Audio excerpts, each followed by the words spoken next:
3 taon ang nakalipas. Kinuha ng walang hiyang asawa ko at ng napakasama niyang nanay ang lisensya ko, pinaratangan ako sa isang kasalanang hindi ko ginawa at ninakaw ang buong pamana ng yumao kong ama. Ngayon sa harap ng milyong-milyong taong nanonood sa kanilang milyon-milyong wedding livestream sa Palawan nang lumuhod siya sa harap ko habang nagmamakaawang iligtas ang gumigiba niyang proyekto. Ngumiti lang ako. Pirmahan mo to, Gabi. Wala kang kwentang asawa at walang anumang halaga ang patay mong ama sa tagumpay ng Montes Infrastructure. Ang mga salitang yon ang mga salitang lumabas sa bibig ng lalaking pinaglaanan ko ng 10 taon ng aking buhay ay parang matalim na patalim na sumaksak ng paulit-ulit sa aking dibdib. Dumating ang sandaling yon sa mismong gabi ng aming ika-10 taong anibersaryo ng kasal na tumapat din sa unang taon ng pagpanaw ng aking ama na si Engineer Fernando Mendoza. Sa buong maghapon nagpakapagod ako sa kusina upang ihanda ang paborito niyang sinigang at kaldereta. Sa gitna ng mesa, nakalapag ang isang maliit na kahoy na lalagyan kung saan nakatago ang lumang drafting pen ni Papa, ang panulat na ginamit niya upang iguhit ang mga unang plano ng kumpanyang ito noong wala pa kaming kahit ano. Naisip ko na sa gabing ito, sa kabila ng aming mga abalang buhay, magkakasama kaming muli ni Daniel upang alalahanin ng tao na naging dahilan kung bakit narito kami sa tuktok ng tagumpay. Ngunit nang bumukas ang pintuan ng aming bahay, hindi bulaklak o yakap ng pagmamahalang dinala ni Daniel Montes. Kasama niya ang kanyang ina, si Doña Teresa, at ang isang babaeng nakasuot ng napaka-sexing pulang bestida na may kumikislap ng ngiti sa kanyang mga labi, si Sabrina Villamor, ang bagong gimo director ng public relations ng kumpanya. Nanlamig ang buo kong katawan. Ang kamay kong humahawak sa baso ng tubig ay nagsimulang manginig ng napakalakas hanggang sa madulas ito at mabasag sa sahig. Ang tubig ay mabilis na kumalat sa malinis na semento ngunit walang sino man sa kanila ang nag-abalang tumingin doon. Ano? Ano ang ibig sabihin nito, Daniel? Ang tanong ko, ang boses ko ay halos ayaw lumabas mula sa aking tuyong lalamunan. Hindi man lang tumingin sa akin si Daniel. Inayos niya ang kanyang mamahaling suit jacket at umupo sa gitna ng sofa, habang si Sabrina naman ay umupo sa tabi niya at mayabang na humawak sa kanyang braso. Si Doña Teresa naman ay naglakad. Nang dahan-dahan papunta sa hapagkainan, tinitigan ang mga pagkaing inihanda ko ng may labis na paghamak at pagkatapos ay malakas na itinulak ang mangkok ng sinigang paitaas. Iwinagayway ni Doña Teresa ang kanyang mga kamay habang nagsasalita sa kanyang mataas at nakakairitang boses. Huwag kang mag-inarte dyan, Gabriela. Nagdala kami ng mga legal na dokumento na kailangan mong pirmahan ngayon din. Huwag mo kaming daanin sa mga paseryang luha or sa mga paputol-putol mong hininga. Doña Teresa, bulong ko habang ang aking mga mata ay napuno ng luha na pilit kong pinipigilang pumatak. Anibersaryo natin ngayon, Daniel. At ngayon ang araw ng kamatayan ni Papa. At ano naman ang kinalaman ng patay mong ama sa kasalukuyang negosyo ng Montes Infrastructure? Ang malamig na sagot ni Daniel. Sa unang pagkakataon, itinaas niya ang kanyang ulo at tinitigan ako. Wala na ang lalaking dating lumuluhod sa harap ng ama ko nung wala pa siyang kahit isang sentimo. Wala na ang lalaking nangakong aalagaan ako habang buhay. Ang nasa harap ko ngayon ay isang estranghero na may matigas at walang awang mga mata. Listen to me, Gabi. Si Sabrina ang kailangan ng kumpanya ngayon. Siya ang may connection sa malalaking mamumuhunan sa abroad. At ikaw, wala kang ginawa kundi ang magmukmok dito sa bahay at magpanggap na ikaw ang utak sa likod ng mga disenyo ko. Disenyo mo, napasigaw ako sa gitna ng aking pighati. Daniel, bawat gusali na itinayo ng kumpanyang ito, bawat linya sa mga blueprint na ginamit ninyo ay galing sa utak at kamay ng ama ko. Ako ang gumuhit noon habang ikaw ay natutulog. Paano mo nasasabing sa'yo yon? Lumapit si Sabrina sa akin. Dahan-dahan siyang naglakad habang tumutunog ang kanyang mamahaling sapatos sa sahig. May dala siyang isang kapal ng mga papel sa kanyang kamay. Obviously, my dear Gabriela, wala kang alam sa negosyo. Sabi ni Sabrina habang may mapang-asar ng ngiti. All intellectual property rights of those designs are now legally registered under Montes Infrastructure. At ayon sa mga dokumentong ito, ikaw ay pumapayag na ilipat ang lahat ng natitirang mga pamana ng tatay mo sa pangalan ng kumpanya kapalit ng formal na paghihiwalay ninyo ni Daniel. Parang huminto ang ikot ng mundo para sa akin. Ang dibdib ko ay kumipot ng napakasakit, parang may malaking bato na dumadagan sa aking puso. Tumingin ako kay Daniel, umaasang makakakita kahit kaunting awa o hiya sa kanyang mukha. Ngunit umiwas siya ng tingin at kumuha lang ng isang sigarilyo. Bakit, Daniel? Bakit mo ginagawa to sa akin? Kasi tanong ko sa gitna ng aking kawalan ng pag-asa. Bakit mo ginagawa to kay Papa? Siya ang nag-angat sa iyo mula sa putik. Utang mo sa kanya ang lahat ng meron ka ngayon. Diyos ko po, bakit? Utang na loob ang galit na sigaw ni Doña Teresa habang mabilis na lumalapit sa akin. Iwinagayway niya ang kanyang daliri sa mismong mukha ko. Walang utang na loob ang anak ko sa patay mong ama. 10 taon kang walang anak.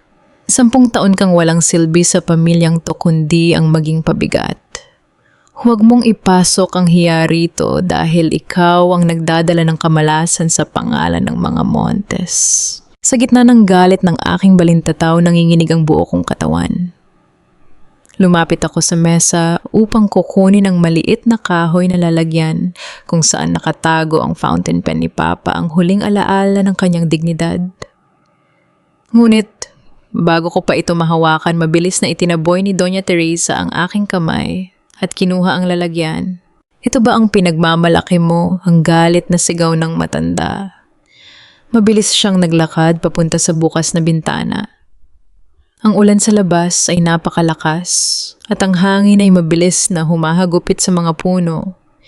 Huwag pakiusap, Doña Teresa, huwag yan. Ang pagmamakaawa ko habang nagtatangkang tumakbo papunta sa kanya. Ngunit bago pa ako makalapit, buong lakas na itinapon ni Doña Teresa ang kahoy na lalagyan kasama ang panulat ni Papa palabas ng bintana papunta sa malalim at madilim na putikan ng aming bakuran. Ang basurang yan ay nababagay sa putik. Ang malamig na sabi ng matanda. No, ang sigaw ko. Ang boses ko ay napunit sa gitna ng gabi. Hindi ko na naiisip ang aking sarili. Hindi ko na naiisip ang mga taong nasa loob ng bahay. Mabilis kong binuksan ang pintuan at tumakbo ako palabas sa gitna ng malakas na buhos ng ulan. Ang malamig na tubig ay mabilis na nagpabasa sa aking damit at buhok. Lumuhod ako sa malamig at malapot na putik sa bakuran, nanginginig ang aking mga kamay habang ginagalugad ko ang lupa upang hanapin ang panulat ng aking ama. Ang putik ay pumasok sa ilalim ng aking mga kuko at ang luha sa aking mga mata ay nakihalubilo na sa tubig ng ulan. Papa, patawad, papatulungan mo ako. Ang paulit-ulit kong tanong sa aking isipan habang nababaliw na naghahanap sa dilim. Naramdaman ko ang isang anino na tumayo sa aking likuran. Si Daniel na may hawak na payong ay nakatayo sa ibabaw ko habang tinititigan ako mula sa itaas.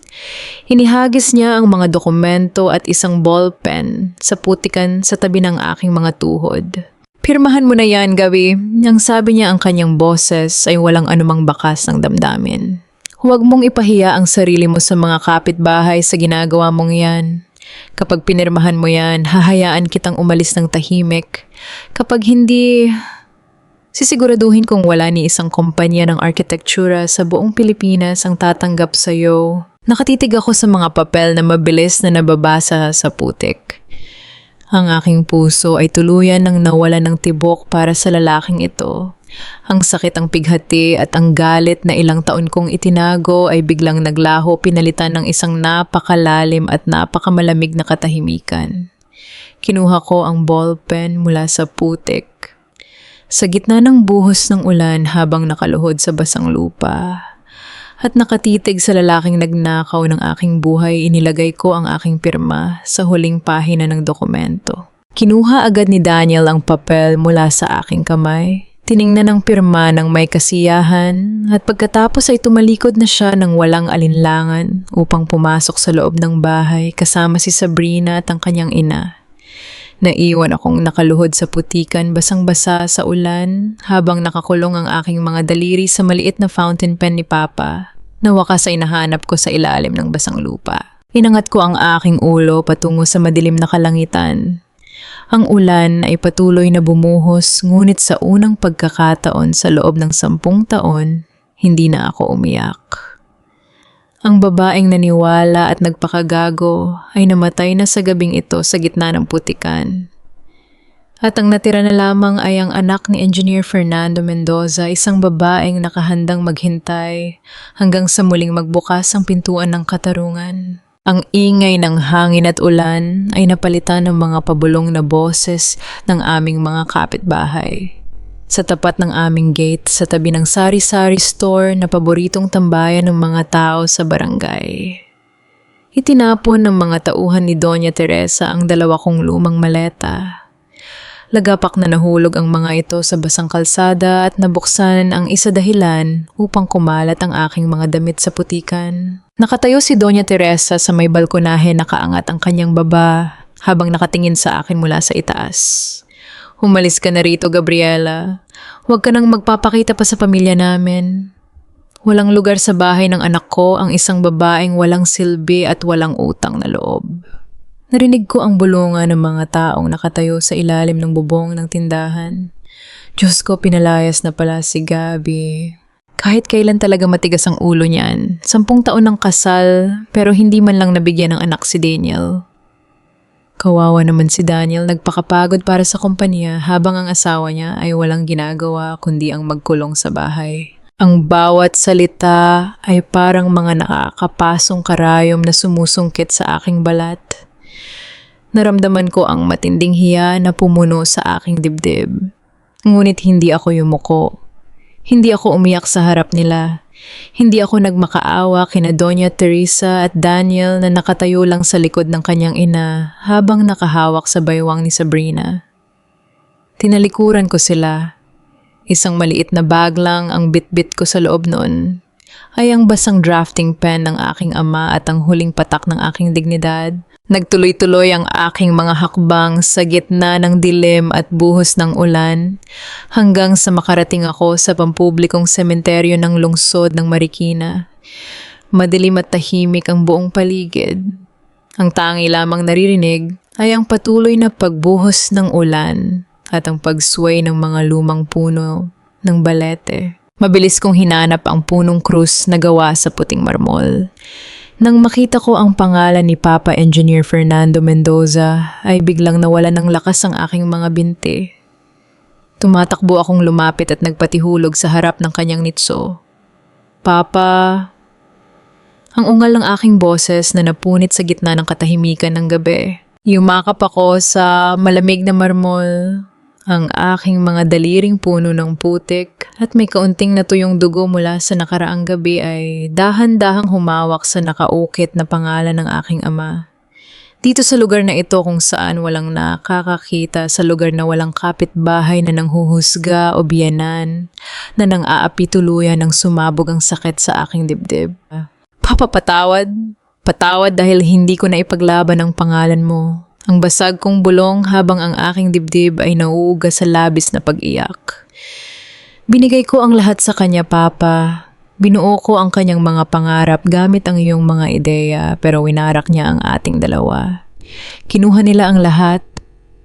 Kinuha nila ang kumpanya, ang mga blueprint at ang aking lisensya. Inilabas ko ang lumang drafting pen mula sa aking bag. Ang bakal nitong katawan ay may sira ngunit itinapat ko ito sa aking noo habang nakatungo sa ibabaw ng nitso. Papa, bakit napakasama ng mundo? Bakit ang mga taong tinulungan mo mula sa putik ng tondo ang siya pang tatapak sa iyong labi? Diyos ko po, patawad dahil nagtiwala ako sa maling tao. Ang bawat patak ng ulan na tumatama sa aking likod ay parang paalala kung gaano ako kawalang-wala sa sandaling iyon. Walang bahay, walang pera, walang karera at walang pamilya. Ang meron lang ako ay ang malamig na marmol ng aking ama at ang mapait na alaala ng aking pagtataksil sa sarili kong pangarap. Ma'am Gabby, isang liwanag mula sa isang lumang flashlight ang tumama sa aking mukha. Nag-angat ako ng tingin at nakita ko si Mang Berto, ang matandang tagapangalaga ng sementeryo na matagal nang kakilala ni Papa. Nakakapote siya at may hawak ng malaking payong. Diyos ko por santo, Ma'am Gabby, anong ginagawa ninyo rito sa gitna ng madaling araw at basang-basa sa ulan? Ang nag-aalalang tanong ng matanda habang mabilis na inilalapit sa akin ang payong. Tumayo po kayo dyan, magkakasakit kayo. Inalalayan ako ni Mang Berto papunta sa kanyang maliit na kubo sa gilid ng sementeryo. Pinaupo niya ako sa isang lumang bangkong kahoy binigyan ng tuyong tuwalya at ipinagtimpla ng mainit na kapeng barako. Nangangatal pa rin ang aking mga labi habang humahawak sa mainit na baso. Salamat po, Mang Berto. Pasensya na po sa istorbo. Tinitigan ako ng matanda ng may matinding awa sa kanyang mga mata. Nabalitaan ko ang nangyari sa kumpanya ninyo, Ma'am Gabby. Nakarating din sa amin ang balita na nag-asawa na uli si Sir Daniel ng iba. Lumalim ang buntong hininga ni Mang Berto at may kinuha siya mula sa ilalim ng kanyang papag. Ito ay isang maliit na kahon na gawa sa maitim at kalawanging bakal. May lumang tarangkahan ito na nakakunci ng isang maliit na tansong dobla. Napakunot ang aking noo habang nakatitingin sa kahon. Ano po yan, Mang Berto? Inilagay ni Mang Berto ang mabigat na kahon sa aking kandungan. Isang linggo bago pumanaw ang tatay mo, pumunta siya rito. Masyado na siyang mahina noon at paulit-ulit ang kanyang ubo.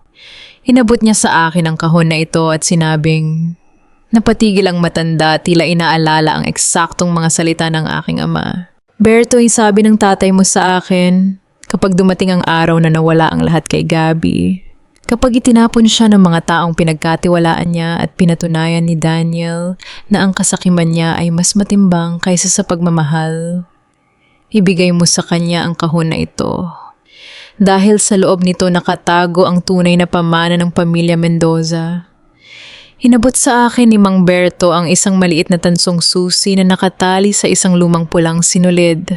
Nanginig ang aking mga daliri habang ipinapasok ko ang susi sa kalawanging trangka. Sa isang mabigat na tunog ng bakal na buksan ng locking mechanism, dahan-dahan kong inangat ang takip ng kahon. Sa loob noon ay walang ginto o pera. Ang naroon lamang ay isang makapal na lumang notebook na may balat na takip, ang personal na tala-arawan ni Papa at isang maliit na papel na may nakasulat na mga numero ng isang safety deposit box sa Banco de Oro. Sa ibabaw ng notebook, may isang sulat kamay na mensahe mula kay Papa gamit ang kanyang kilalang malalaking titik. Gabby, aking anak. Kapag binabasa mo ito, ibig sabihin ay pinagkanulo ka na ni Daniel at ng kanyang pamilya. Huwag kang umiyak, anak. Ang disenyong ninakaw nila sa iyo ay hindi ang aking huling obra. Ito ay ang aking bitag. Napatigil ang hininga ko. Nanlaki ang aking mga mata habang binabasa ang mga kasunod na salita ng aking ama. Ibinigay ko kay Daniel ang maling blueprint. Ang totoong disenyo ng Palawan Horizon, ang disenyong walang anumang lamat at kayang magtayo ng ating pangalan ay nakatago sa bangko. Hayaan mo silang magdiwang ngayon, Gabby. Dahil sa araw na itayo nila ang gusaling, yun ang sarili nilang kasakiman, ang magiging lubid na magbibitay sa kanila. Napahawak ako ng mahigpit sa papel. Ang lamig sa aking katawan ay biglang pinalitan ng isang mainit at nag-aalab na apoy sa aking dibdib. Pagkatapos ng gabi sa sementeryo, nagrenta ako ng isang maliit na kwarto sa isang pension house sa lungsod ng Quezon.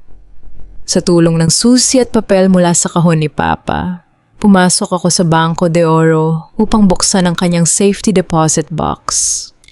At doon nakita ko ang orihinal at kumpletong master blueprint ng Palawan Horizon Project, kasama ang mga detalyadong tala ng aking ama tungkol sa mga malubhang pagkakamali sa pundasyon ng unang bersyon na ninakaw ni Daniel. Ngunit hindi pa man ako nakakahinga ng maluwag mula sa natuklasan kong iyon, isang formal na sulat mula sa Professional Regulation Commission at Board of Architecture ang dumating sa aking tinitirhan. Pinapatawag ako sa isang pambihirang pagdinig. Pinaratangan ako ng Montes Infrastructure ng kasalanang corporate espionage, ang pagnanakaw at pagbebenta umano ng mga lihim na disenyo ng kompanya sa aming pinakamalaking kalaban sa negosyo. Pagpasok ko sa bulwagan ng pagdinig sa Manila, naroon na sina Daniel at Sabrina kasama ang kanilang dalawang abogado na nakasuot ng mamahaling suit. Nakaupo naman sa harap ang tatlong kasapi ng Board of Architecture. Si Sabrina ang unang tumayo. Hawak niya ang isang makapal na folder ng mga dokumento at ang kanyang boses ay puno ng kapangyarihan at pagmamanipula. Chairman, meron kaming malinaw na ebidensya, ang pahayag ni Sabrina habang nakaturo sa akin. Noong nakaraang linggo bago formal na maghiwalay sina Daniel at Gabriela, nadiskubre ng aming IT department na nagpadala si Gabriela ng mga confidential CAD files ng aming Palawan Horizon Project sa Vanguard Construction. Ginawa niya ito dahil sa matinding galit at inggit matapos siyang tanggalin sa posisyon.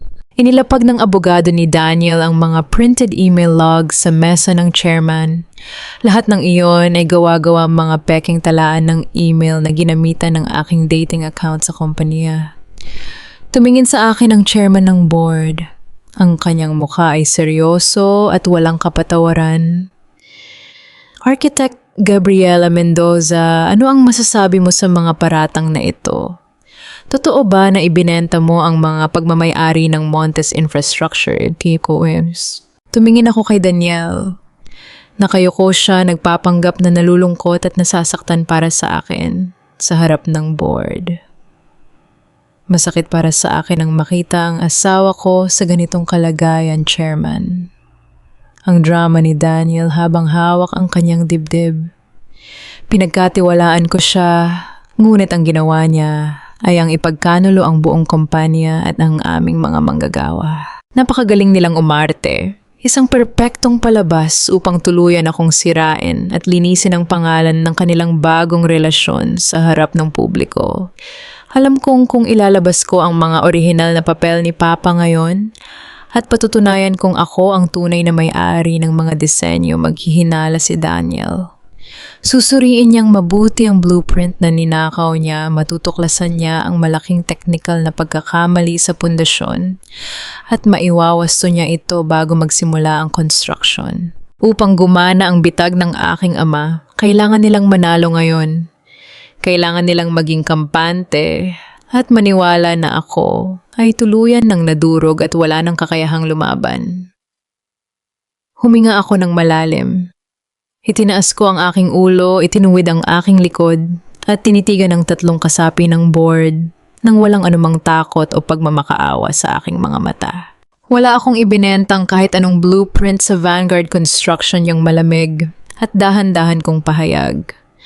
At alam nilang dalawa kung ano ang totoong nangyari. Kung ganun, nasaan ang ebidensya mo upang patunayan na inosente ka, Architect Mendoza? Ang tanong ng chairman. Tinitigan ko si Daniel. Naramdaman ko ang bahagyang pag-aalinlangan sa kanyang mga mata nang makita niyang hindi ako umiiyak at hindi ako lumuluhod tulad ng inaasahan niya. Wala akong ibibigay na ebidensya sa pagdinig na ito. Ang sagot ko sa isang matatag at formal na boses. Kung gusto ninyong kukunin ang aking lisensya bilang arkitekto batay sa mga gawa-gawang papel na yan, kunin ninyo. Nagkatinginan ang mga kasapi ng board. Si Sabrina ay mabilis na napangiti ng may matinding tagumpay, samantalang si Daniel naman ay napakunot ang noo, tila nagtataka kung bakit napakadali para sa akin ang sumuko. Ikinumpas ng chairman ang kanyang gavel sa mesa dahil sa kawalan ng depensa mula sa panig ng akusado at sa bigat ng mga ebidensyang iniharap ng Montes Infrastructure. Ang Board of Architecture ay nagpapasya na bawiin ang lisensya ni Gabriela Mendoza bilang isang rehistradong arkitekto. Ikaw ay formal na pinagbabawalang magsanay ng propesyong ito sa buong bansa. Formal na natapos ang pagdinig. Nang tumayo ako upang lumabas ng bulwagan, mabilis na humabol si Sabrina sa aking tabi. Inilapit niya ang kanyang muka sa aking tainga habang naglalakad kami sa hallway.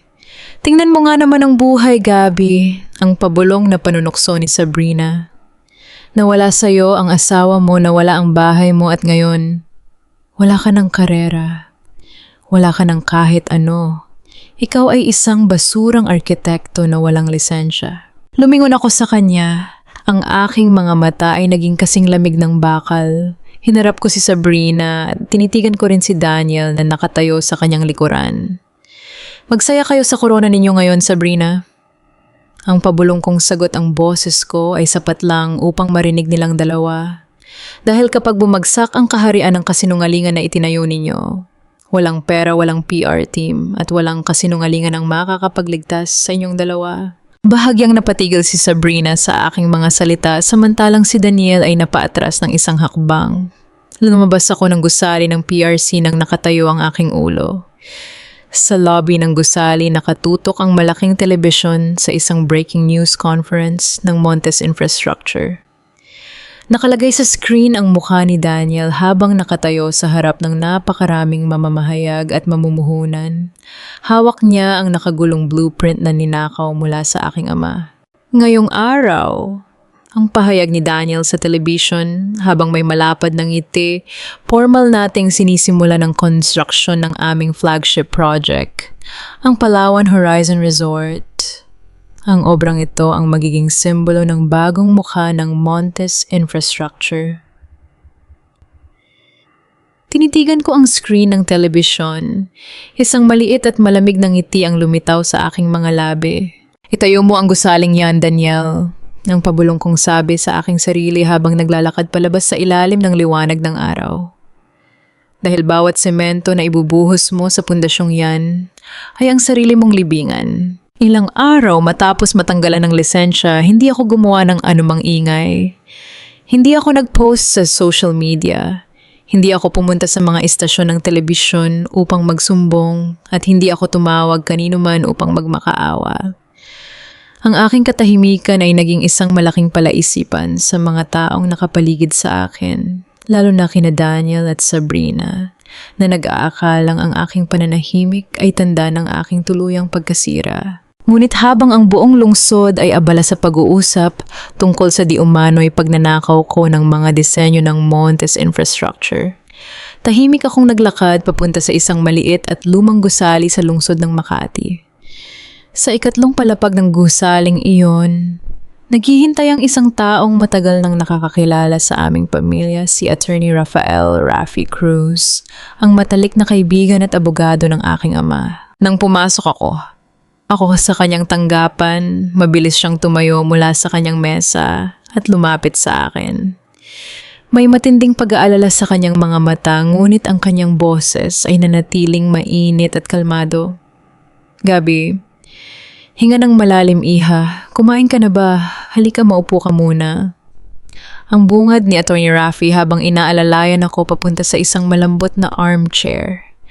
Nagbuhos siya ng mainit na tsaa at inilagay ito sa harap ko. Inilabas ko mula sa aking bag ang lumang talaarawan ni Papa at ang original na master blueprint na kinuha ko mula sa video safety deposit box. Dahan-dahan kong inilatag ang mga dokumento sa kanyang malaking mesang gawa sa mahogany. Isinuot ni Atty. Rafi ang kanyang salamin sa mata at sinimulang basahin ang mga sulat kamay ng aking ama. Habang lumilipas ang mga minuto, nakita ko ang dahan-dahang pagbabago sa kanyang mukha. Ang kanyang mga kilay ay nagkasalubong at ang kanyang mga labi ay bahagyang bumuka sa matinding pagkagulat. Diyos ko po, Gabi, ang pabulong na sabi ni Atty. Rafi habang nakatitig sa mga tala ni Papa. Si Tito Fernando, alam na pala niyang magtataksil si Daniel, 3 taon na ang nakakalipas. Tumango ako ng dahan-dahan. Napansin ni Papa na bago siya pumanaw, paunti-unti nang binabago ni Daniel ang mga papeles ng ownership ng kumpanya. Nakita rin ni Papa na binabawasan ni Daniel ang mga pondo para sa seguridad ng mga proyekto. Kaya noong idinisenyo ni Papa ang Palawan Horizon Project, 2 version ang ginawa niya. At ang version na ninakaw ni Daniel Ang pagpapatuloy ni Attorney Raffy habang itinuturo ang mga calculation sa papel ay ang draft number 1. Opo, ang sagot ko. Ang draft number 1 ay mukhang perpekto sa papel. Maganda ang aesthetic, mukhang matatag ang mga haligi at mabilis aprobahan ng mga gobyerno. Ngunit tinanggal ni Papa doon ang mga importanteng kalkulasyon para sa tension-bearing capacity ng lupa sa dalampasigan ng Palawan. Kapag itinayo ang gusali roon ng walang tamang pampatigas na nakasaad sa master blueprint, ang buong pundasyon sa tabi ng dagat ay dahan-dahang lalambot at magkakaroon ng mga lamat sa oras na tumaas ang tubig dagat. Inalis ni Attorney Raffy ang kanyang salamin at tinitigan ako ng may malalim na paggalang. Gabi, kapag itinuloy nila ang construction gamit ang maling blueprint na yan milyon-milyong piso ang mawawala sa kanila. At hindi lang yon, kapag napatunayan sa korte na ginamit nila ang nanakaw at maling disenyo, mahaharap si Daniel sa mga kasong criminal negligence at fraud. Tumingin ako sa bintana ng opisina kung saan natatanaw ang malalaking billboard ng Montes Infrastructure sa highway. Attorney Raffy, ang sabi ko sa isang matatag na boses, huwag nating ilabas ang orihinal na blueprint ngayon. Hayaan natin si Daniel na ibuhos ang buong kaban ng kanyang kompanya at ang pera ng mga dayuhang mamumuhunan sa proyektong yan. Hayaan natin siyang bumuo ng kanyang sariling kaharian sa ibabaw ng buhangin. Lumapit si Attorney Raffy at hinawakan ang aking balikat. I'm with you, Gabby. 3 taon man ang hihintayin natin upang mabuo ang proyektong yan, isusumpa ko sa yo. Kapag dumating ang araw na ipapaharap natin ang mga papel na to sa korte, wala silang makikitang kahit anong takasan. Inipon at isinara ni Attorney Raffy ang mga legal na folder sa aming mesa habang sa kabilang dako naman ng lungsod ang tunog ng pagbubukas ng mga bote ng mamahaling champagne ay umalingaw-ngaw sa penthouse ng Montes Infrastructure. Sa pinakamataas na palapag ng gusali ng kompanya, nagdiwang sina Daniel, Sabrina at Doña Teresa. Ang silid ay puno ng malalaking bouquet ng bulaklak, mga mamahaling alak at mga litrato ng Palawan Horizon Project na nakasabit sa dingding. Sabi ko sa iyo, Daniel, ang mayabang na pahayag ni Doña Teresa habang umiinom ng alak mula sa isang kristal na baso. Walang kakayahan ng babaeng yon na lumaban sa atin. Ngayong wala na siyang lisensya at pinalayas na natin malinis na malinis. Ang pangalan ng pamilya natin, babe, look at these numbers. Ang masayang sabi ni Sabrina habang iniaabot ang isang tablet kay Daniel, may mamumuhunan mula sa Singapore at Japan ay nagpadala na ng kanilang mga letter of intent. Gustong-gusto nila ang disenyo ng Palawan Horizon. Sinasabi ng press na ito ang pinakamagandang beachfront resort sa buong Timog Silangang Asya. Ngumiti ng malapad si Daniel.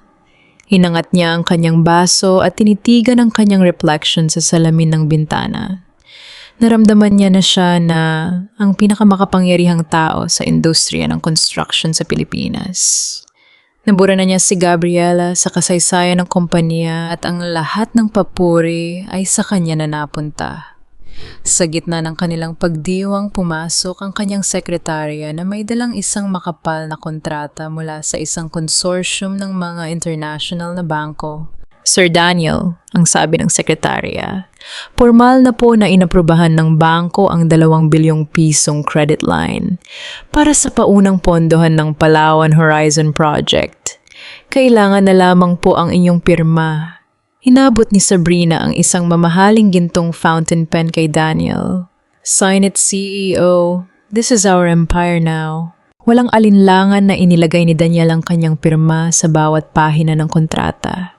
Hindi man lang niya binasa ang mga maliliit na letra sa huling bahagi, ang mga sugnay na nagtatakda na ang buong ari-arian ng Montes Infrastructure at ang kanyang personal na ari-arian ang magiging dyaryo o garantiya kapag nagkaroon ng malubhang structural failure ang proyekto. Nang matuyo ang tinta sa kontrata, nakangiting itinaas ni Daniel ang kanyang baso. Ang bitag ay formal ng naisara at ang orasan ng kanilang pagbagsak ay nagsimula ng tumakbo. Habang ang pangalan ko ay patuloy na binubura sa Maynila, natagpuan ko ang katahimikan sa isang lumang bayan sa lalawigan ng Pampanga. Sa tulong ni Attorney Raffy nakakuha ako ng simpleng trabaho bilang tagapayo sa pagpapanatili ng mga lumang simbahan at pamana ng arkitektura. Dito malayo sa ingay ng lungsod at sa pait ng aking nakaraan, dahan-dahang gumaling ang aking mga sugat. Ang aking mga kamay na dating nangangatog sa galit ay muling humawak sa lapis at papel, hindi upang magtayo ng mga mamahaling gusali para sa mga mayayaman, kundi upang ingatan ang kasaysayan ng ating mga kababayan. Ngunit kahit malayo ako, hindi ako pumuputol ng balita. Bawat buwan nagpapadala si Attorney Raffy ng mga ulat tungkol sa takbo ng construction ng Palawan Horizon Project. Sa pamamagitan ng mga ulat na yon, natutunan kong tingnan si Daniel hindi na bilang lalaking minahal ko kundi bilang isang taong kinakain ng sarili niyang mga multo. Ayon sa mga dating tauhan sa opisina, sa kabila ng tagumpay at kasikatan ng Montes Infrastructure, si Daniel ay hindi na nakakatulog ng mahimbing.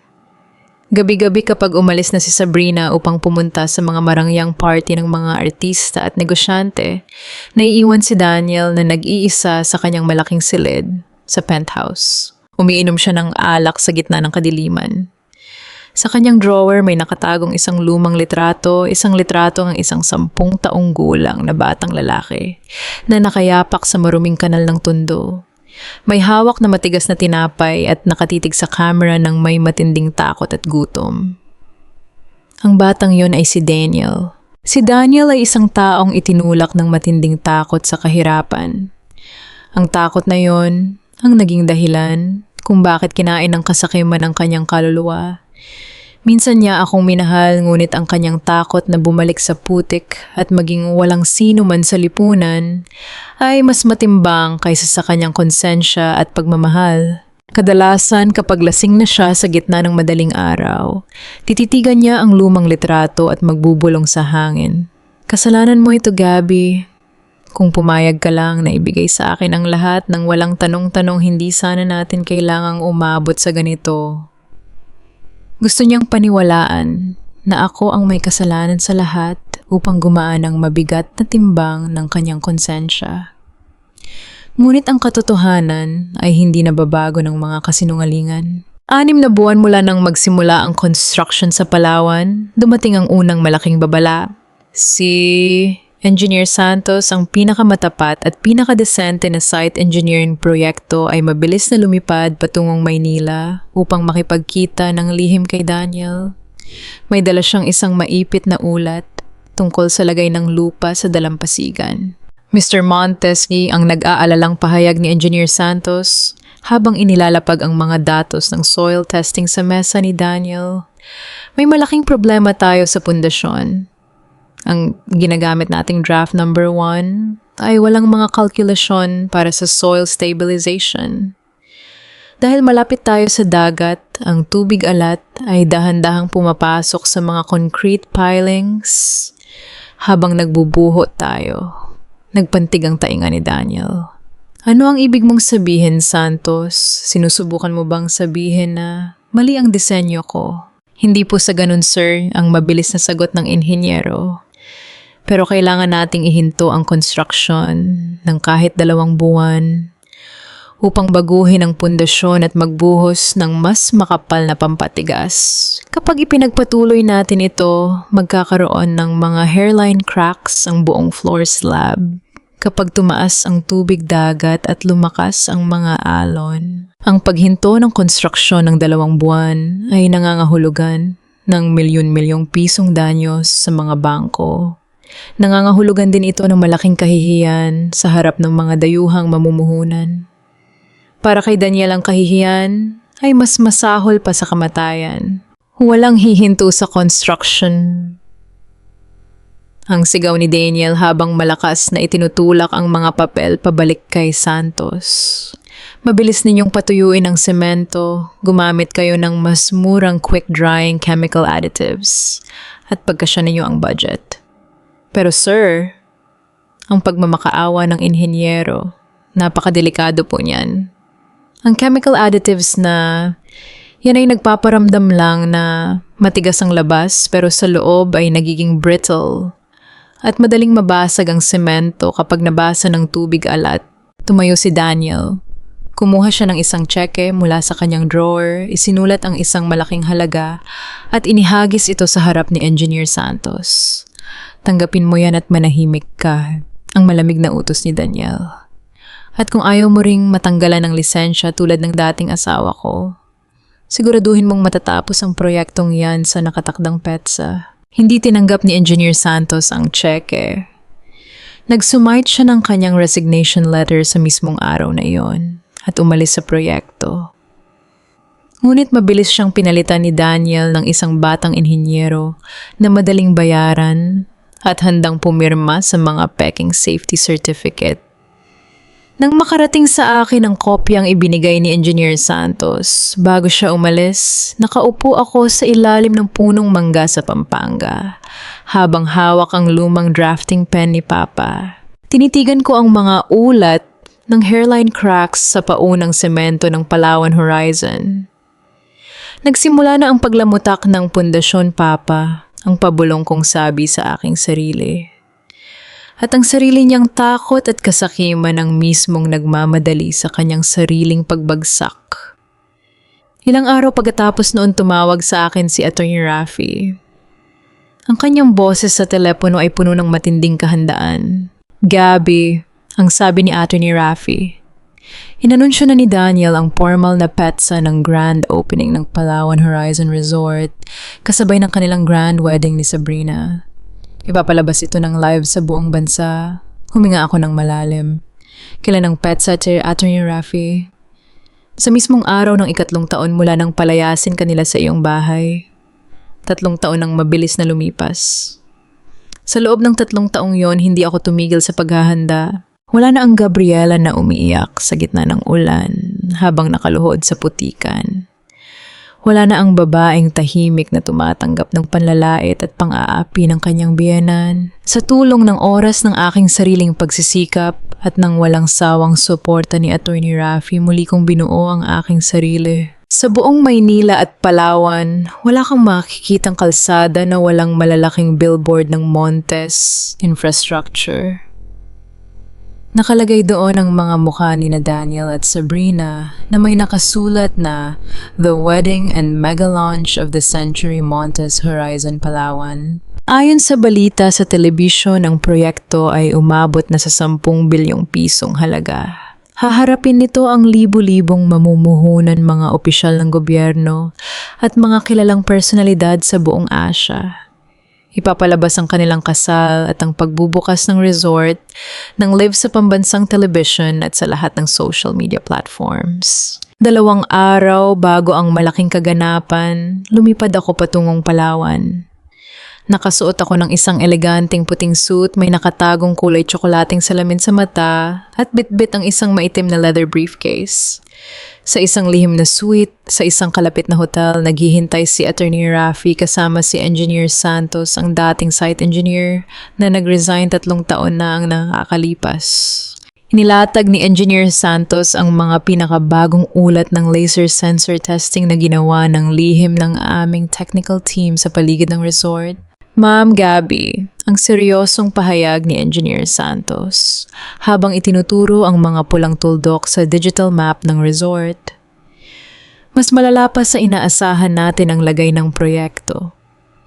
Dahil ginamit nila ang murang quick-drying chemicals sa semento, 3 taon na ang nakakalipas, ang buong grand glass ballroom na nakatayo sa mismong shoreline ay nagkakaroon na ng malalalim na hairline cracks sa ilalim ng tubig dagat. Ipinakita niya ang larawan ng mga pundasyon sa ilalim ng dagat. Ang mga concrete pilings ay nagkaroon na ng maliliit na lamat dahil sa pagpasok ng tubig alat. Sa oras na tumaas ang tubig dagat kasabay ng triyo-triyong bisita na tatayo sa loob ng ballroom para sa kasal at launching, ang pagpapatuloy ni Engineer Santos. Ang presyon mula sa ilalim ay magdudulot ng malaking pagyanig sa sahig na salamin. Hindi ito agad guguho ng buo pero magkakaroon ito ng malalaking lamat na makikita ng lahat ng tao. Tumingin ako kay Attorney Raffy. Inilabas niya mula sa kanyang bag ang isang opisyal na dokumento mula sa TOA Anto Ikaw ng Pilipinas, ang Writ of Preliminary Injunction at ang Order of Asset Freezing. Gabi, ang sabi ni Attorney Raffy sa kanyang kalmadong boses. Handa na ang lahat ng legal na papel. Hawak natin ang orihinal na master blueprint ni Tito Fernando, ang mga talaan ng BDO Safety Deposit Box at ang ebidensya ng pagnanakaw ng intellectual property. Sa oras na ipresenta natin ito sa korte kasama ang technical report ni Santos, ipapatigil ng gobyerno ang operasyon ng buong resort at ipapahuli si Daniel para sa fraud at corporate theft. Tinitigan ko ang pulang selyo ng TOA Anto Ikaw. Attorney Raffy is ang matatag kong sabi, siguraduhin natin na walang masasaktan na ordinaryong empleyado o bisita. Ang utos ng korte ay kailangang ihain kasama ang mga opisyal ng building official at mga kansat linbang sa mismong simula ng live broadcast. Sa ganitong paraan, mapipilitan silang magpatupad ng mabilis na pagpapalikas at pagpapasara habang ang buong mundo ay nakatutok sa kanila. Hindi ako nagbalik upang magpadanak ng dugo o magdulot ng aksidente sa mga walang kasalanan. Nagbalik ako upang ipakita sa buong mundo ang katotohanan na ang isang kaharian na itinayo sa pagnanakaw at kasinungalingan ay hindi kailanman tatayo. Kapon ng hapon, naglakad ako ng tahimik sa pampublikong baybayin malapit sa Palawan Horizon Resort. Mula sa malayo natatanaw ko ang marangyang glass promenade na nakabitin sa ibabaw ng asul na tubig ng dagat. Naroon sina Daniel at Sabrina kasama ang kanilang wedding coordinator habang nag-eensayo para sa kanilang lakad sa bridal march. Si Sabrina ay nakasuot ng isang mamahaling puting gawa ng kilalang designer, habang si Daniel naman ay nakatayo sa dulo ng glass deck na may hawak na baso ng wine. Narinig ko ang reklamo ni Sabrina habang nakaturo sa sementadong gilid ng swimming pool. Babe, tell the maintenance team to polish this floor again. Parang may narinig akong maliit na tunog ng pagkabiyak nang tumapak ako gamit ang aking heels. Pumatol si Daniel habang tumatawa at yumakap sa baywang ni Sabrina. You're just nervous, babe. Ang hanging dagat lang yon. Everything is perfect. This is our night, and no one can stop us now. Sa malayo dahan-dahan kong inalis yung aking salamin sa mata. Hawak ng aking kanang kamay ang mabalat at mabalot na gintong imbitasyon na ipinadala sa akin ni Daniel. 3 linggo ang nakakalipas, isang imbitasyon na ipinadala niya upang ipamukha sa akin ang kanyang tagumpay. At sa aking kaliwang kamay naman ay ang opisyal na utos ng TOA Anto Ikaw na magpapadilim sa kanyang buhay. Sa mismong sandaling iyon, isang bahagyang pagyanig ang dumaan sa ilalim ng aking mga sapatos, isang maliit na utot ng lupa sa tabi ng dalampasigan na hindi napansin ni Daniel at Sabrina. Tinitigan ko silang dalawa habang ang hangin ng dagat ay humahagupit sa aking buhok. Magsaya kayo ngayon, Daniel at Sabrina, ang pabulong kong sabi sa aking sarili. Dahil bukas sa harap ng buong bansa ang inyong kasal at ang inyong kaharian ay sabay na lalamunin ng katarungan. Isang araw bago ang malaking kaganapan, nakipagkita ako kay Nanay Rosa sa isang tahimik na kainan sa Puerto Princesa, Palawan. Si Nanay Rosa ang matandang kasambahay na nag-alaga sa akin mula bata pa ako at naglingkod sa aking ama hanggang sa kanyang huling hininga. Siya rin ang taong tahimik na umiiyak sa kusina noong gabing itinapon ako ni Doña Teresa at Daniel sa gitna ng ulan. Nang makita ako ni Nanay Rosa na nakasuot ng maayos na damit, maayos ang buhok at may matatag na ngiti sa aking mga labi, hindi niya napigilang maiyak. Hinawakan niya ang aking 2 kamay at humagulgol ng mahina. Ma'am Gabi, Diyos ko po. Ang ganda-ganda ninyo, ilang basag na sabi ni Nanay Rosa. Buong akala ko ay tuluyan ka ng dinurog ng pamilyang yon. Araw-araw kitang ipinagdadasal sa simbahan ng Baklaran. Pinunasan ko ang mga luha sa kanyang pisngi. Nandito ako, Nanay Rosa, at hindi ako papayag na manatiling nakatago ang katotohanan. May kinuha si Nanay Rosa mula sa kanyang malaking bag, isang lumang plastic folder na maingat na nakabalot sa isang malinis na tuwalya. Ma'am Gabby, ang pabulong na sabi ng matanda habang iniaabot sa akin ang folder. Nung gabing pinalayas kanila 3 taon na ang nakakalipas, nakita ko si Sir Daniel sa kanyang silid-aralan.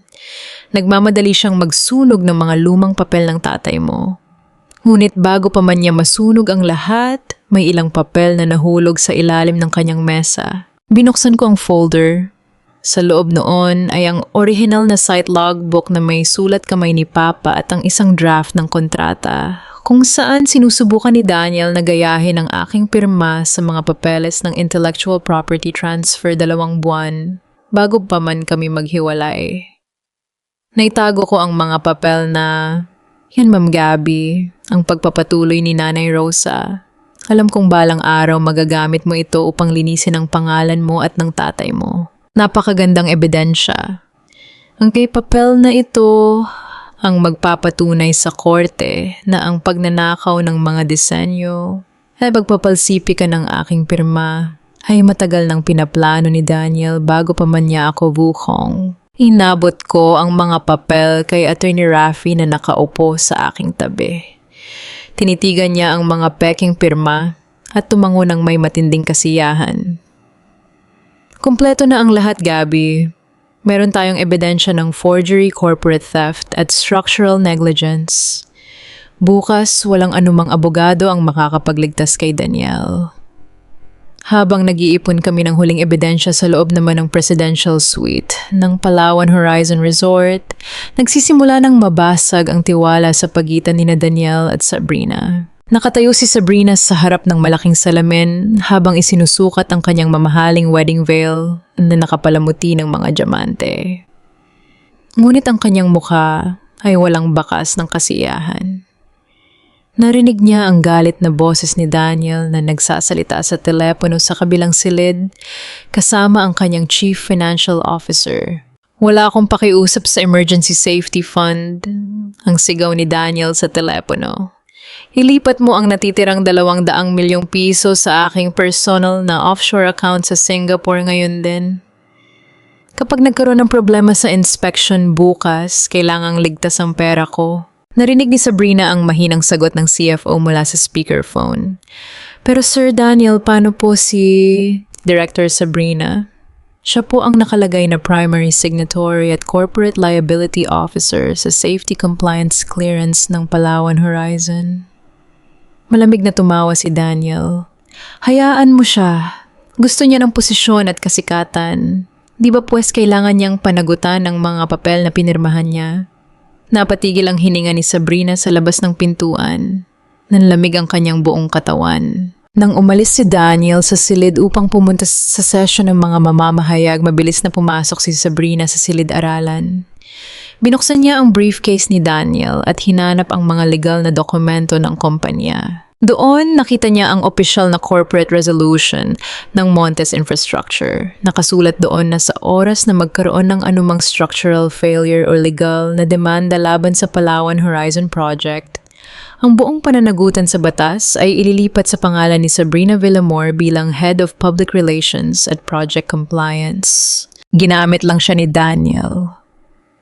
Tulad ng paggamit at pagtatapon niya sa akin 3 taon na ang nakakalipas, ginawa rin niyang pambayad sala si Sabrina upang protektahan ang kanyang sariling pera at kalayaan.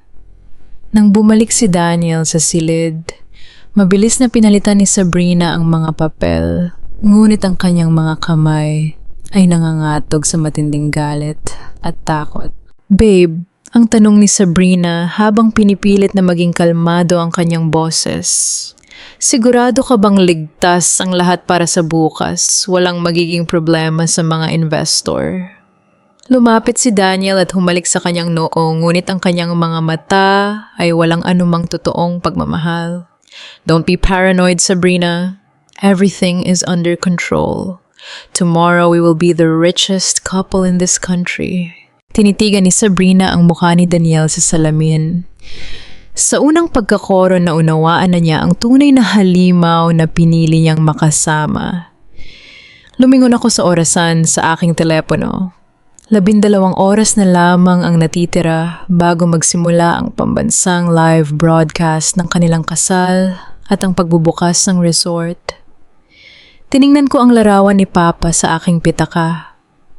Papa yang pabulong kong sabi, bukas, makakamta na natin ang katarungan, umaga ng araw ng kasal.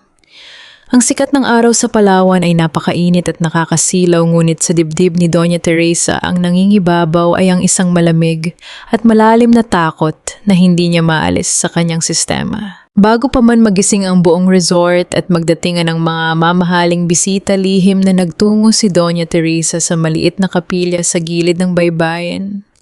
Nag-iisa siyang pumasok sa loob, lumuhod sa isang lumang kahoy na upuan at mahigpit na hinawakan ang kanyang rosaryo habang nanginginig ang kanyang mga labi. Diyos ko po, patawarin niyo ako. Ang basag at nanginginig niyang bulong sa harap ng dambana. Ang kanyang mga luha ay mabilis na pumatak sa sahig. Pilit kong tinuruan ang aking anak na maging matigas at sakim. Dahil takot na takot akong muling bumalik sa putik at gutom na naranasan namin noon. Ngunit ngayon, nararamdaman ko ang bigat ng kasalanan namin. Naalala niya kung paano niya hinubog si Daniel na tignan ang mundo sa pamamagitan lamang ng pera at kapangyarihan. Naalala niya kung paano niya tinuruan ang kanyang anak na yurakan ang dangal ng pamilyang Mendoza ng walang awa. Sa sandaling iyon ng katahimikan sa loob ng simbahan, naintindihan na niya na ang tagumpay na itinayo nila sa ibabaw ng luha at bighati ng ibang tao ay walang matigas na pundasyon. Huwag ninyong pabayaan ang aking anak. Ang pagmamakaawa ng matanda habang nakayuko sa sahig. Iligtas ninyo siya mula sa sarili niyang kasakiman. Ngunit sa kabilang bahagi ng resort sa loob ng marangyang presidential suite, walang kahit anong pagsisisi sa isip ng iba. Si Sabrina ay nakatayo sa harap ng salamin habang inaayusan ng kanyang makeup artist. Ngunit sa halip na kiligin sa kanyang pagiging nobya, ang kanyang mga kamay ay mabilis at lihim na nag-aabala sa pag-type ng mga mensahe sa kanyang cellphone. Nalaman na niya ang buong katotohanan tungkol sa pag-aabono ng mga responsibilidad sa batas. Alam niyang ginawa lamang siyang panangga ni Daniel. Hindi mo ako magagawang gawing tanga, Daniel.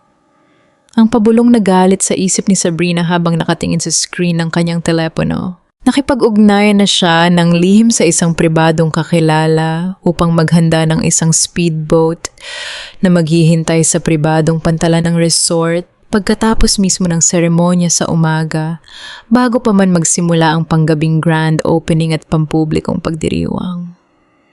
Plano niyang tumakas patungong Hong Kong, dala ang ilang milyong pisong cash na inilipat niya mula sa joint accounts nila bago pa man pumutok ang iskandalo. Sa isang silid naman sa kalapit na hotel, tahimik kaming naghahanda ni Attorney Raffy. Nakasuot ako ng isang malinis at matatag na navy blue blazer sa ibabaw ng aking silk blouse. Walang kolorete na labis, walang alahas na nagpapakita ng kayabangan. Tanging ang simpleng tikas ng isang arkitekto na nakatayo upang bawiin ang kanyang dangal. Kumatok si Engineer Santos at inilapag sa mesa ang huling kumpirmasyon mula sa mga awtoridad. Ma'am Gabby, nakipag-ugnayan na kami sa mga Kansatlin Bank at sa building official ng Palawan. Ang seryosong pahayag ni Engineer Santos. Nakahanda na ang mga kopya ng utos ng Tuan Toy Cow. Sabay-sabay silang papasok sa Grand Glass Ballroom sa mismong oras na ideklara ni na Daniel at Sabrina ang pagsisimula ng live broadcast. Huminga ako ng malalim. Tinitigan ko ang reflection ko sa salamin. Ang mga sugat ng kahapon ay naging baluti na ngayon. Wala nang atrasan, Attorney Raffy, niyang matatag kong sabi. Tapusin na natin ito. Sumapit ang 9:00 ng umaga. Sa buong Pilipinas, milyon-milyong manonood ang nakatutok sa kanilang mga television, computer at cellphone upang abangan ang pambansang live stream, the wedding and mega launch of the Century Montes Horizon Palawan. Sa loob ng napakalaki at naglalakihang Grand Glass Ballroom na nakatayo sa mismong ibabaw ng asul na alon ng dagat, nakatayo si Daniel sa harap ng dambana. Suot ang isang mamahaling puting tuxedo, nakangiti siya ng may labis na kayabangan habang hinihintay ang pagpasok ng nobya. Ang buong silid ay kumikinang sa liwanag ng mga kristal na chandelier at ang mga mamahaling salamin sa sahig ay nagpapakita ng ganda ng paligid, isang paraiso sa gitna ng dagat na tila walang katapusan ang tibay. Sa labas ng malalaking glass doors ng ballroom, dahan-dahang tumugtog ang marangyang musika ng kasal at ang mga kampana ng resort ay nagsimulang tumugtog ng sabay-sabay hudyat ng pagsisimula ng pinakamalaking araw sa buhay ng pamilyang Montes. Sa isang pribadong silid malapit sa resort, nakatutok kami sa malaking screen ng television kasama si Attorney Raffy at Engineer Santos. Pinapanood namin ang pambansang live broadcast ng kasal ni Daniel at Sabrina. Ang paligid ng Grand Glass Ballroom ay napakaganda at labis na marangya. Puno ito ng libu-libong imported white roses, mga kilalang politiko, sikat na artista at mga dayuhang mamumuhunan mula sa iba't ibang bansa. Sa telebisyon makikita ang pag-apaw ng kayamanan sa bawat sulok ng bulwagan. Nakasuot si Daniel ng puting tuxedo, nakangiti ng buong pagmamalaki habang pinapanood ang paglakad ni Sabrina sa mahabang aisle na gawa sa kristal. Si Sabrina ay naglakad habang may ngiti sa kanyang mga labi, isang ngiti na sa mga mata ng nakakakilala sa kanya ay matigas at pilit. Ang kanyang isip ay hindi nakatuon sa kasal kundi sa naghihintay na speedboat, sa pribadong pantalan na maglalayo sa kanya bago pa man pumutok ang katotohanan. Nang makarating si Sabrina sa dambana, kinuha ni Daniel ang mikropono upang sabihin ang kanyang mga panata sa harap ng buong bansa. Ang kanyang boses ay malinaw at puno ng huwad na awtoridad na umaling-awngaw sa buong bulwagan. Sa loob ng maraming taon, ang pahayag ni Daniel habang nakatingin kay Sabrina at sa camera ng television, pinangarap ko na magtayo ng isang kaharian na hindi lamang matatag sa negosyo kundi pati na rin sa pagmamahal at pamilya. Itinayo ko ang Montes Horizon upang maging patunay na ang katotohanan at kasipagan ang magdadala sa atin. Sa tuktok ng tagumpay, ang mga tao sa loob ay pumalakpak ng malakas at masigla. Sila ay nabulag sa kinangnang ginto at sa mga matatamis na kasinungalingan ng lalaking ito. Sila ay pumapalakpak sa isang tagumpay na itinayo sa ibabaw ng pagnanakaw. Ngunit habang nagpapalitan sila ng mga pangako sa ibabaw ng mamahaling glass floor na nakabitin sa ibabaw ng dagat sa silid, kung nasan kami ang laptop ni Engineer Santos, ay biglang umilaw ng kulay pula. Ma'am Gabby, ang pabulong at nanginginig na sabi ni Engineer Santos habang nakatutok sa digital sensor monitor. Tumaas ng husto ang water pressure sa ilalim ng baybayin dahil sa high tide ngayong umaga. At sa bigat ng libu-libong tao sa loob ng glass ballroom, ang mga chemical-treated concrete pilings ay nagsisimula ng umabot sa kanilang breaking point. Tiningnan ni Atty. Raffy ang kanyang relo at hinawakan ang kanyang briefcase na naglalaman ng utos ng korte. Nakaabang na ang mga federal marshals sa labas ng pribadong gate. Kapag natapos na ang seremonya at binuksan ang sahig para sa ribbon cutting ng public opening, sabay nating ihahain ang injunction. Ngunit habang pinapanood namin ang live feed sa screen, napansin namin ang isang kakaibang pagbabago sa mukha ng mga taong nasa loob ng bulwagan. Sa gitna ng live broadcast, habang isinusuot ni Daniel ang sing-sing sa daliri ni Sabrina, ang mga camera ay nakatutok sa kanilang mga kamay at sa sahig na salamin sa kanilang paanan. Isang mahina, ngunit matinis na tunog ng pagkabiyak ang umaling-awngaw sa gitna ng katahimikan ng seremonya. Isang kakaibang tunog na agad nahuli ng mga mikropono na nakasabit sa paligid ng bulwagan. Napatigil si Daniel sa pagsasalita. Ang kanyang mga labi ay nanatiling bukas at ang kanyang ngiti ay biglang nawala. Nanlaki ang kanyang mga mata habang ibinaba niya ang kanyang tingin sa sahig. At sa mismong ibabaw ng glass floor, sa pagitan ng mga paa ni Daniel at Sabrina, isang manipis mabilis at tulis-tulis na bitak ang biglang gumuhit sa makapal na salamin mabilis na kumakalat sa ilalim ng kanilang mga sapatos na parang kidlat sa gitna ng itim na langit. Ang manipis na bitak sa sahig na salamin ay hindi na natiling tahimik.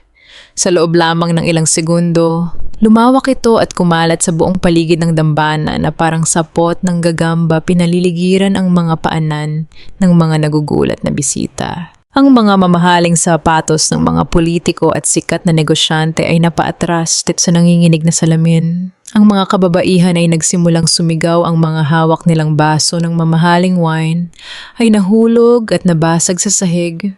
At ang marangyang kasal ay biglang naging isang eksena ng matinding takot at pagkalito. Si Daniel ay namutla hanggang sa mawalan ng kulay ang kanyang mukha. Ang kanyang mga kamay na nakahawak kay Sabrina ay nanginginig. Ano to, bakit nagkaganito ang sahig? Ang galit at balisa niyang sigaw sa kanyang chief engineer na nagmamadaling tumatakbo palapit sa kanya. Ngunit bago pa man makasagot ang inhinyero, ang mga malalaking pinto ng Grand Glass Ballroom ay bumukas ng may malakas na puwersa. Natahimik ang buong bulwagan. Ang mga pambansang television at camera crew na nagpapatakbo ng live stream ay mabilis na nag-adjust at itinutok ang mga lente sa pinto. Naglakad ako papasok. Suot ang aking malinis na navy blue blazer, ang buhok na nakapusod ng maayos, at ang mga mata na kasing talas ng kristal. Naglakad ako sa gitna ng aisle na tinapakan kanina ni Sabrina. Kasama ko si Attorney Rafi, ang mga opisyal ng building official, at ang mga federal marshals na naka-uniforme at may dalang mga opisyal na dokumento. Ang buong Pilipinas sa pamamagitan ng live broadcast ay nanood sa aking pagbabalik. Sino yan? Ang bulungan ng mga sikat na bisita sa loob ng bulwagan. Siya si Gabriela Mendoza, ang dating asawa na pinagkanulo nila. Nang makita ako ni Daniel, parang nakakita siya ng multo sa gitna ng araw. Ang kanyang mga mata ay lumaki sa matinding gulat at takot. Gabi, paano ka nakapasok dito? Ano ang ginagawa mo rito? Si Sabrina naman ay tuluyang nawalan ng kontrol sa kanyang sarili.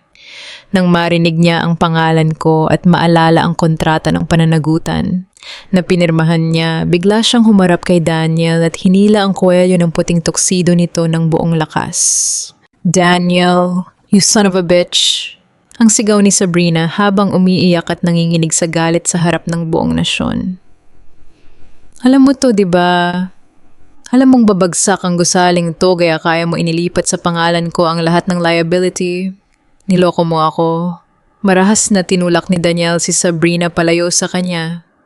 Manahimik ka, Sabrina. Huwag kang mag-eskandalo rito sa harap ng media. Huminto ako ilang metro ang layo sa kanila. Kinuha ko mula kay Attorney Rafi ang opisyal na utos ng tuwaan, Toy Cow, at ang technical report ni Engineer Santos. Lumapit ako sa nakabukas na mikropono sa dambana. Ang aking boses ay umaling-aw-ngaw ng malinaw mahinahon, ngunit may taglay na kapangyarihan sa buong bulwagan at sa milyon-milyong manonood sa buong bansa. Daniel Montes.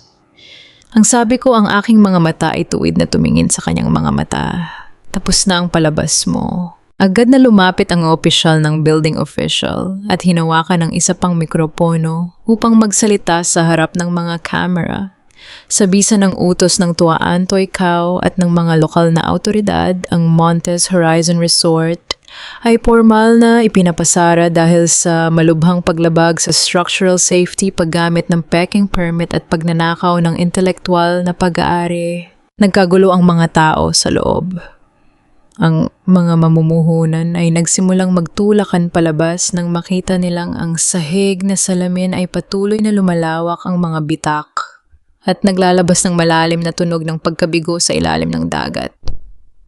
Lumapit ang mga federal marshals kina Daniel at Sabrina, habang ang sahig sa ilalim ng kanilang mga paa ay lalo pang lumalagitik. Inihayag ng pinuno ng mga pulis ang kanilang kaso. Daniel Montes at Sabrina Villamor, kayo ay pinag-uutos na hulihin para sa investigasyon ng malawakang fraud, corporate theft at criminal negligence. Sabay na ikinabit ang malamig na bakal ng posas bilang mga pulso ni na Daniel at Sabrina, habang ang isang malaking lamat sa sahig ay tuluyang bumukas sa gitna ng kanilang mga paanan, hudyat ng simula ng kanilang tuluyang pagbagsak. Habang inilalabas ng mga federal marshals sina Daniel at Sabrina, palabas ng nagpapanik na Grand Glass Ballroom ang mga babala ng aming technical team ay tuluyang nagkatotoo. Dahil sa maagang pag-alerto at sa mabilis na pagpapalikas na ipinag-utos namin kasama ang mga autoridad ang lahat ng mga bisita at mamamahayag ay ligtas na nakalayo sa estruktura bago pa man mangyari ang pinakamasama. Ngunit ang mismong gusali ay hindi pinalampas ng kalikasan at ng kapabayaan. Ilang minuto pagkatapos kaming makalabas sa ligtas, nabaybayin isang malakas na ugong yung umaling-aungaw sa buong paligid. Sa harap ng mga nakatutok na kamera ng pambansang telebisyon, ang buong panlabas na terrace at ang kalahati ng Grand Glass Ballroom ay dahan-dahang bumigay lumubog at tuluyang nilamon ng asul na tubig ng dagat. Ang paraiso sa ibabaw ng alon na itinayo sa kasinungalingan ay gumuho sa loob lamang ng ilang minuto. Ang kasunod na mga araw ay naging isang napakabilis at malupit na bangungot para sa Montes Infrastructure. Sa loob lamang ng 40 oras, pagkatapos ng live broadcast, sabay-sabay na binawi ng mga lokal at international na bangko ang kanilang mga pondo. Ang credit line na 2 bilyong piso ay formal na kinansela. Ang mga stock ng kumpanya ay bumaba sa pinakamababang halaga sa kasaysayan ng stock exchange at ang mga dayuhang mamumuhunan ay naghain ng sunod-sunod na malalaking sakdal laban sa pamunuan. Si Sabrina, upang iligtas ang kanyang sarili mula sa mahabang pagkakakulong, ay nakipagtulungan sa mga taga-usig. Gamit ang mga dokumentong nakuha niya at ang mga patunay na si Daniel ang nag-utos ng pagtatago ng mga structural flaws, tumayo siya bilang isang state witness. Tuluyang tinalikuran at isinuko si Daniel upang maibsan ang kanyang sariling parusa. Isang buwan ang lumipas sa loob ng malamig at seryosong bulwagan ang Regional Trial Court sa Maynila binasa ng hukom, ang pinal at desisibong hatol. Nakataas ang martilyo ng hukom habang inilalatag ang kanyang desisyon. Dahil sa malawakang pagnanakaw ng intellectual property, corporate forgery, at criminal negligence na nagdulot ng malaking kapinsalaan sa publiko, ang korte ay nagpapasya. Una formal na kinikilala si Gabriela Mendoza bilang nag-iisang lehitimong tagapagmana at may-ari ng lahat ng karapatan sa mga disenyo at pamana ni Engineer Fernando Mendoza. Pangalawa, pinapatawan si Daniel Montes at ang Montes Infrastructure ng pagbabayad ng danyos na nagkakahalaga ng 1 bilyon at 200 milyong piso, 1.2 billion pesos, bilang kabayaran sa pagnanakaw ng ari-arian at malubhang paninira sa pangalan at karera ng nagmamay-ari. Pangatlo, si Daniel Montes ay hinatulang makulong ng 15 taon sa pambansang bilangguan ng walang piyansa.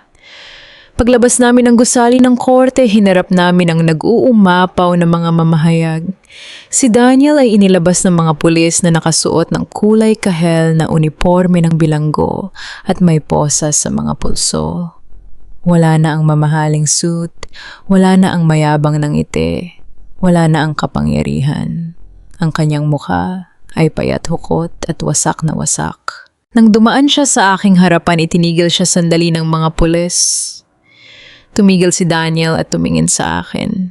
Ang kanyang mga mata ay puno ng luha pagsisisi at matinding pagmakaawa ang parehong mga mata ng isang lalaking minsang lumuhod sa harap ng aking ama. Gabi, ang basag at mahina niyang bulong halos hindi na marinig. Patawarin mo ako. Tinitigan ko siya ng may kalmado at walang emosyon na mukha. Wala na ang galit sa aking dibdib. Ang tanging natira ay ang kapayapaan ng isang taong nagbalik ng katarungan. Huli na ang lahat. Daniel Kim ang mahina at pinal kong sagot sa kanya.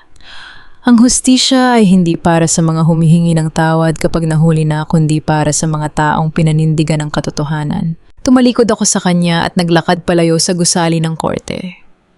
Sa ilalim ng nagniningning na sikat ng araw, dahan-dahan kong hinawakan ang lumang drafting pen ni Papa sa loob ng aking bulsa habang humihinga ako ng malalim at malaya. 1 taon matapos ang tuluyang pagbagsak ng Montes Infrastructure, At ang paghatol kay Daniel ang lumang gusali sa Maynila na minsan ay naging saksi sa aking pinakamadilim na mga araw ay muling binuhay.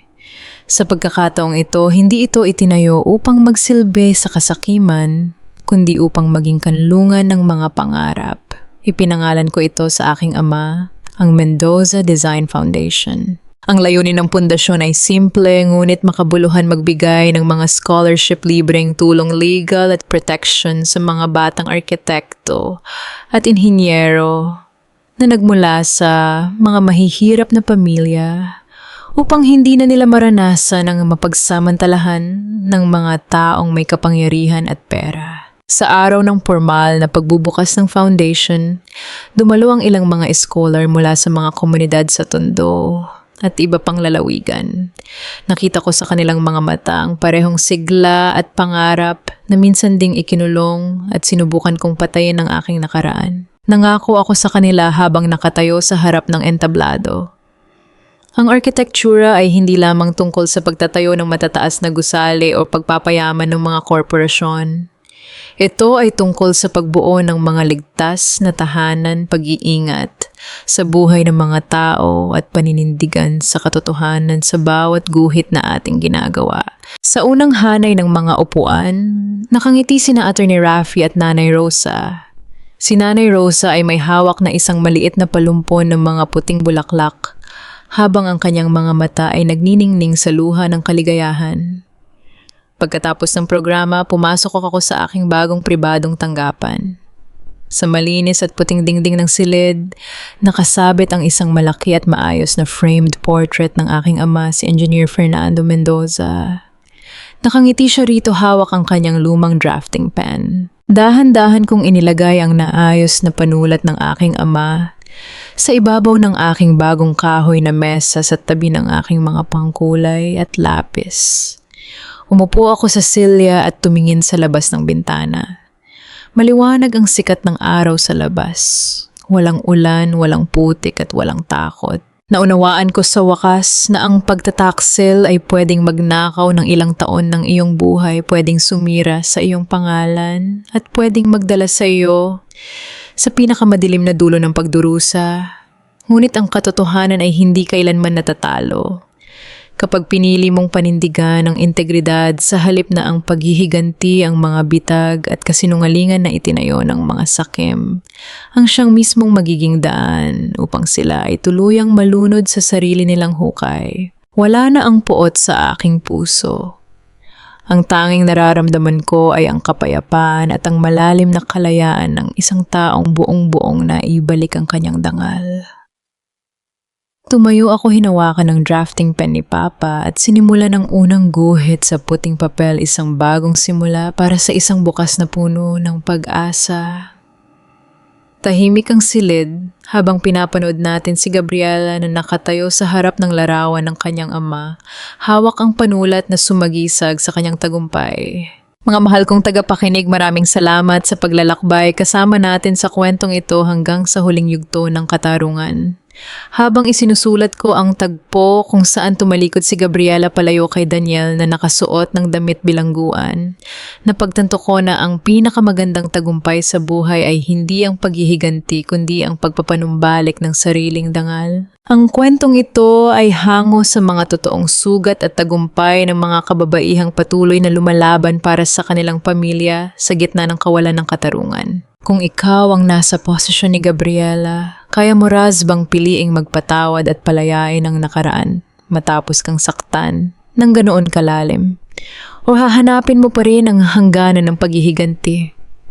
Kayo na nakikinig ngayon habang nag-aayos ng mga paninda sa sari-sari store, nagmamaneho ng jeepney pa uwi o nagpapahinga sa inyong mga tahanan, pagkatapos ng mabigat na araw, nasaan man kayo ngayon, tandaan ninyong may nag-aabang na makikinig sa inyong mga kwento. I-like at i-share ang ating kwento at ibahagi sa comment section ang inyong opinion dahil bawat tinig ninyo ay mahalaga sa amin. Nawa ay maging gabay ninyo ang kwentong ito upang mamuhay ng may katotohanan, lakas ng loob at walang hanggang pagmamahal sa sarili.